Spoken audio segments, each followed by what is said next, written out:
आइए जानते हैं आगे की कहानी। राजवीर जल्दी से अपने कमरे से बाहर निकल शिवी के कमरे के पास आता है। राजवीर शिवी के कमरे के बाहर खड़े होकर धीरे से कमरे का दरवाजा खोलकर देखता है कि शिवी सो रही थी। शिवी को सोता देख राजवीर कमरे के अंदर जाता है। राजवीर शिवी के कमरे में आकर शिवी के पास आता है और उसे प्यार से देखने लगता है। राजवीर मन में, पर क्या शिवी को भी मुझसे प्यार है? इतना सोच वो शिवी को देखता है जो सो तो रही थी, पर उसके चेहरे पर अजीब सा दर्द था। राजवीर शिवी के चेहरे पर दर्द देख थोड़ा घबरा जाता है। राजवीर शिवी के गाल को छूकर देखता है तो उसे शिवी का गाल गर्म महसूस होता है। राजवीर जल्दी से शिवी के माथे को छूकर देखता है, तब उसे पता चलता है कि शिवी को बुखार है और उसका बदन तप रहा है।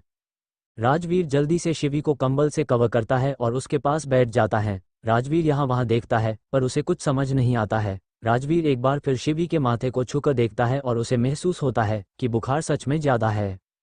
राजवीर जल्दी से कमरे से बाहर जाता है और कुछ देर बाद वापस आता है। राजवीर अपने साथ एक बाउल में पानी लेकर आता है और फिर जल्दी से एक रुमाल लेकर उस पानी में भीगा उसे शिवी के सिर पर पट्टी करने लगता है।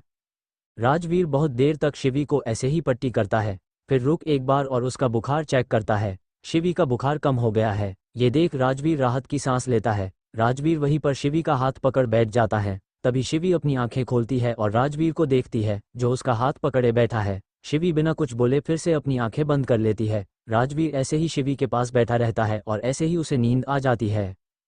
सुबह का वक्त शिवी की नींद खुलती है और उसे अपना सिर भारी लगता है। शिवी अपने सिर को छूने जाती है, तब उसे पता चलता है कि किसी ने उसका हाथ पकड़ा हुआ है। शिवी अपना सिर घुमा देखती है तो उसके पास राजवीर था जो उसका हाथ पकड़ बैठे हुए बेड पर सिर टिका सो रहा था। शिवी उसे देख चौंक जाती है। शिवी इतना तो जानती थी कि रात को राजवीर उसके पास था, पर वो उसके पास ही सो गया था, ये उसे नहीं पता था। शिवी राजवीर के चेहरे को देखने लगती है और उसे रात की यादें याद आती है जब राजवीर उसके सिर पर पट्टी कर रहा था।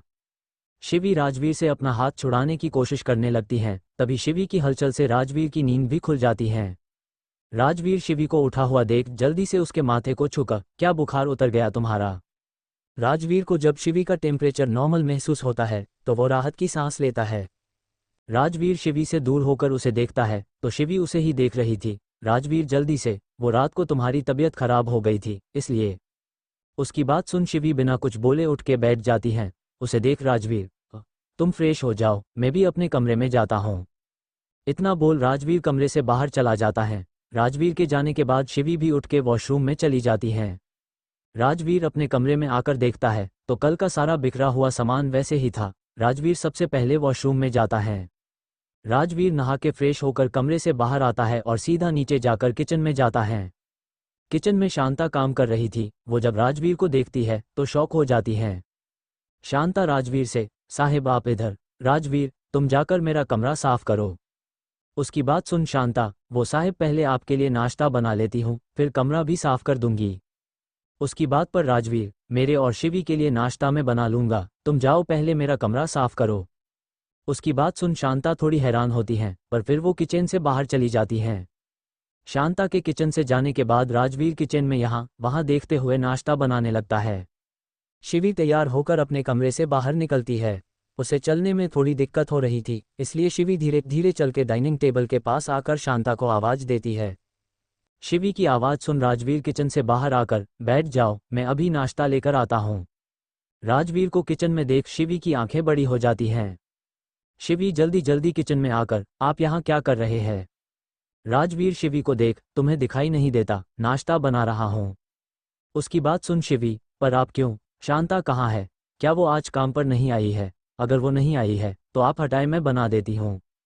इतना बोल वो राजवीर के तरफ आने लगती हैं तो राजवीर उसे हाथ दिखा, रुक जाओ, जहाँ हो वहीं रुक जाओ। उसकी बात सुन शिवी अपनी जगह रुक जाती हैं। तो राजवीर, तुम जाकर बैठो, मैं नाश्ता लेकर आता हूँ। उसकी बात सुन शिवी फिर से कुछ बोलने वाली होती हैं तो राजवीर, नाश्ता बन गया है। उसकी बात सुन शिवी कुछ नहीं बोलती है, वो वही खड़ी होकर राजवीर को देखने लगती हैं तो राजवीर उसे हॉल में जाकर बैठने का इशारा करता है। शिवी भी हॉल में आकर डाइनिंग टेबल पर बैठ जाती हैं। शिवी के बैठने के कुछ देर बाद ही राजवीर किचन से नाश्ता लेकर आता है और शिवी के सामने रखता है। नाश्ता देख शिवी राजवीर को देखने लगती हैं तो राजवीर भी उसके साइड में बैठ जाता है। राजवीर शिवी से, मुझे मत देखो, नाश्ता करो। उसकी बात सुन शिवी अपना सिर हिला नाश्ता करने लगती हैं। दोनों के नाश्ता करने के बाद राजवीर शिवी को अपने म्यूजिक रूम में लेकर आता है और वही एक चेयर पर बैठा देता है। शिवी उसे हैरानी से देख रही थी, क्योंकि अब तक राजवीर को म्यूजिक रूम में लाने के लिए उसे बहुत मशक्कत करनी पड़ती थी, और आज राजवीर सामने से उसे म्यूजिक रूम में लेकर आता है। शिवी राजवीर को देख, आपको हुआ क्या है? उसके सवाल पर राजवीर उसे देख, प्यार। उसकी बात सुन शिवी उसे शौक होकर देखने लगती है, तो राजवीर अपनी बात संभालते हुए, मेरा मतलब है कि मेरा पहला प्यार म्यूजिक है और कल तुमने मुझे मेरे प्यार का एहसास करवाया है। उसकी बात सुन शिवी बस उसे देख रही थी, तो राजवीर, अब मैं अपने प्यार को महसूस कर उसे जीना चाहता हूँ। इतना बोल वो शिवी के हाथ में एक डायरी और पेन देकर, और चाहता हूँ कि तुम इसमें मेरा साथ दो, मेरा गीत लिखकर। इतना बोल वो अपना गिटार लेकर शिवी को देख गिटार बजाते हुए गाना गाने लगता है। उसे ऐसे देख शिवी खुश हो जाती हैं और वो राजवीर के गाए गाने को डायरी में लिखने लगती हैं। राजवीर गाना गाकर रुकता है और शिवी को देखता है, जिसके चेहरे पर खुशी नजर आ रही थी। शिवी को खुश देख राजवीर मन में, मैं ये नहीं जानता शिवी तुम मुझसे प्यार करती हो या नहीं, पर मुझे इतना एहसास है कि मैं तुमसे बहुत प्यार करता हूँ, तो अब से मेरे सारे गीत सिर्फ तुम्हारे लिए होंगे। राजवीर को ऐसे खुद में गुम देख शिवी उसे आवाज देती है। शिवी की आवाज सुन राजवीर होश में आता है और शिवी को देखने लगता है। शिवी उसे देख, कहाँ गुम हो गए आप? उसके सवाल पर राजवीर, सोच रहा हूँ कि बाहर निकल फिर से सिंगिंग शुरू करूँ। उसकी बात सुन शिवी चौंक जाती हैं। वही राजवीर, पर क्या ये जनता मुझे अपनाएगी? उसकी बात सुन शिवी खुश होकर, जरूर अपनाएगी, आखिर आपकी आवाज में वो जादू जो है, जो सीधा दिल तक जाती है। उसकी बात सुन और चेहरे की खुशी देख राजवीर भी खुश हो जाता है। राजवीर, तो तय हो गया, कल से मैं बाहर निकल मैं अपनी सिंगिंग शुरू करूंगा। उसकी बात सुन शिवी एकदम से खुश हो जाती है, तो राजवीर उसे देख, तुम दोगी ना मेरा साथ? इतना बोल वो शिवी के तरफ अपना हाथ बढ़ाता है, तो शिवी उसके बढ़ाए हाथ को देखती है, फिर राजवीर की आंखों में देखते हुए शिवी उसके हाथ में अपना हाथ देकर, जरूर दूंगी, इतना बोल वो मुस्कुरा देती है, तो राजवीर भी खुश हो जाता है। तभी म्यूजिक रूम का दरवाजा खुलता है। दरवाजा खुलने की आवाज़ सुन राजवीर और शिवी उस तरफ देखने लगते हैं। दरवाजे पर एक औरत खड़ी थी, जिसने एक खूबसूरत साड़ी पहन रखी थी, जो कि देखने में ही महंगी लग रही थी। वही उसकी पहनी डायमंड की ज्वेलरी उसे किसी राइस घराने की बताने के लिए बहुत थी। राजवीर जब उसे देखता है तो उसके मुंह से निकलता है, मोम। राजवीर के मुंह से मोम सुन शिवी हैरान होकर राजवीर को देखती है, फिर सामने खड़ी उस औरत को जिसे वो आज पहली बार देख रही थी।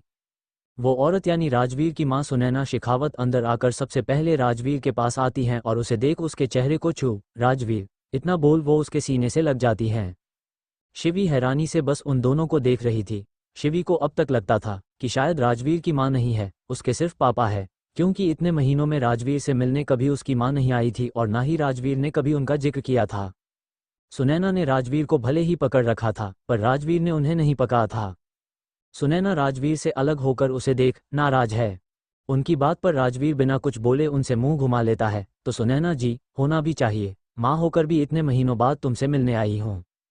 उनकी बात सुनकर भी राजवीर कुछ नहीं बोलता है, तो सुनैना जी, बेटा दरअसल मेरी तबीयत खराब थी, जिस वजह से डॉक्टर ने कहीं भी आने जाने से मना किया था। उनकी बात सुन राजवीर उन्हें हैरानी से देखने लगता है, तो सुनैना, हाँ बेटा, आज भी जबरदस्ती आई हूँ। उनकी बात सुन राजवीर का चेहरा नॉर्मल हो जाता है। सुनैना जी राजवीर का हाथ पकड़, मैं तरस गई थी अपने बेटे से मिलने के लिए, और देखो आज मुझे जैसे ही पता चला तुम बिल्कुल ठीक हो गए हो, मुझसे सब्र नहीं हुआ और मैं तुरंत तुमसे मिलने आ गई। इतना बोल वो मुस्कुरा के जैसे ही पलटती है, उनकी नज़र शिवी पर जाती है। शिवी उन्हें खुद के तरफ देखता हुआ पाकर थोड़ा घबरा जाती है। सुनैना शिवी को ऊपर से नीचे तक देखती है और फिर बोलती है, क्या तुम वो मेड हो जिसे राजवीर के लिए रखा गया है? उद्धरण चिन्ह डॉट। उनकी बात सुन शिवी शौक हो जाती हैं। वही राजवीर भी घूर के अपनी मां को देखने लगता है। शिवी को सुनैना जी का सवाल दिल में चुभ जाता है। शिवी रुक रुक के, वो, मैं। उसके आगे बोलने से पहले राजवीर बोलता है, मेड नहीं है वो। राजवीर की आवाज में नाराजगी थी, जिसे शिवी महसूस कर लेती है। वही सुनैना जी राजवीर को देख, तो फिर कौन है ये? उनके सवाल पर राजवीर कुछ बोलता उसे पहले शिवी बोलती है, केयरटेकर। शिवी की बात सुन सुनैना उसे देख, दोनों एक ही तो है। उनकी बात सुन राजवीर, दोनों एक ही नहीं है। सुनैना राजवीर को देख, तुम इतनी रुडली मुझसे क्यों बात कर रहे हो? राजवीर, आप शिवी से कैसे बात कर रही हैं? राजवीर की बात सुन सुनैना शिवी को देख, तुम इसके लिए मुझसे ऐसे बात कर रहे हो? उनकी बात सुन राजवीर कुछ बोलता उसे पहले शिवी उन दोनों के बीच में बोलती है, नहीं आंटी, राजवीर की बात का वो मतलब नहीं है। उसकी बात सुन सुनैना जी शिवी को रोक, एक मिनट, तुम मुझे आंटी क्यों बोल रही हो? मैम बोलो, और तुम राजवीर का नाम कैसे ले सकती हो? सर कहो उसे, और हाँ, जब मैं अपने बेटे से बात कर रही हूँ तो बीच में मत बोलो। उनकी बात सुन शिवी को बुरा लगता है, तो वही अपनी बात खत्म कर सुनैना जी राजवीर को देखती है तो चौंक जाती है, क्योंकि राजवीर उन्हें गुस्से से देख रहा था। राजवीर को गुस्से में देख सुनैना शिवी से, मुझे अपने बेटे से अकेले में बात करनी है। उद्धरण चिन्ह। उनकी बात सुन शिवी अपना सिर झुका म्यूजिक रूम से बाहर चली जाती हैं। शिवी के बाहर जाने के बाद सुनैना राजवीर को देख, राजवीर तुम एक मेड के सामने मुझसे कैसे बात कर रहे थे? उद्धरण चिन्ह। उनकी बात सुन राजवीर उन्हें देख कड़क आवाज में, वो मेड नहीं है। उद्धरण चिन्ह। राजवीर की कड़क आवाज सुन सुनैना जी थोड़ा चौंक जाती हैं।